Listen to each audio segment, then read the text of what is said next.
With over 2,200 restaurants, Panda Express is the most recognized and well-known Chinese-American fast food chain in the world. Welcome to Restaurant Recipe Recreations, everybody, a channel serving up your favorite restaurant dishes right in your very own kitchen. And of course, in this video, I'm going to be teaching you how to make the chow mein noodles from Panda Express. And this video also happens to be a request video from Margaret. So Margaret, I hope you enjoy the recipe and the video. And this stir-fry noodle dish from Panda Express is so simple. There's only 7 ingredients in the entire recipe. So let's go ahead and get started. But before we do, I would like to ask that if you're enjoying this channel, but most importantly, if I'm bringing you value by teaching you how to recreate your favorite signature recipes from the most popular restaurants, then go ahead and hit that subscribe button for me if you haven't already. And if you have, thank you very much. And if you like this video, feel free to give me a thumbs up as well. I want to start by making the chow mein sauce first so that it's all set when we're ready to stir fry the noodles and the vegetables. So in a small mixing bowl, begin by adding 2 tablespoons of a premium soy sauce and 1 tablespoon of a premium oyster sauce, 1 tablespoon of water, and then just mix these 3 ingredients together and set it off to the side. After you've made the chow mein sauce, slice your cabbage, your celery, and your onion. To begin, you want 2 cups of green cabbage sliced very thinly. Slice on a bias 3/4 of a cup of fresh celery, 1/8 inch thickness.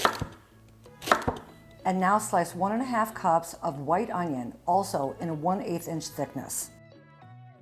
So when it comes to chow mein, it is all about the noodle. And I'm using a Canton noodle, which is also known as a Hong Kong style pan-fried noodle. Now what this is an egg noodle that's already been pan-fried and packaged. And we're going to reconstitute it in boiling water before we add it to the stir fry. You should definitely be able to find these Canton noodles at your local Asian market. And if you don't happen to have one near you, then go ahead and follow the link to my verified Amazon storefront, and you'll be able to find it there as well. Boil an 8-ounce package of your Canton noodles in 4 quarts of boiling water. You don't want to salt the water as you would traditionally with Italian pasta because there's a considerable amount of salt already in the chow mein sauce. Now, because these noodles are already fried, you really just want to keep them in the boiling water for about a minute and then drain them off. In your wok on its highest heat setting, add 1 teaspoon of sesame oil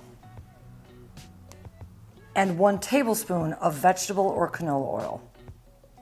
And if you don't have a wok, then use a very large saute pan with high sides so that you can stir fry the vegetables and the noodles. Once your oil becomes very hot, add your onions and your celery.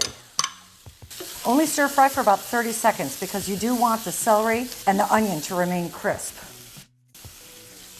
Now add in your 8 ounces of cooked chow mein noodle, your 2 cups of green cabbage, and your chow mein sauce. And toss the vegetables around in the stir-fry sauce.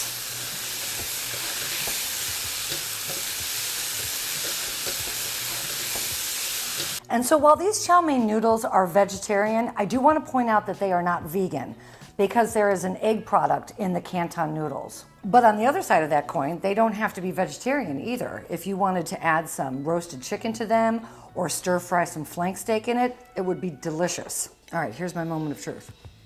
Gotta get my hair out the way.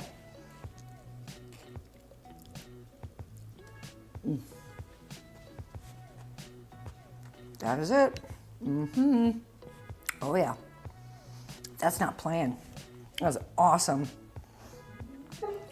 You want a taste of my chow mein noodles? He doesn't get people food. My husband calls him my Sue-doodle. I think he has to go potty, so I should probably finish up with this intro. So Margaret, enjoy your chow mein from Panda Express. And if you have a restaurant or a recipe that you would like me to feature in an upcoming episode, go ahead and drop it in the comments section below. I promise I'll take a look at it. All right, my friends, you know what time it is. Until I see you all again, make it an awesome, awesome day. Cheers, I love y'all. And for more great Asian-inspired recipes, check out right here.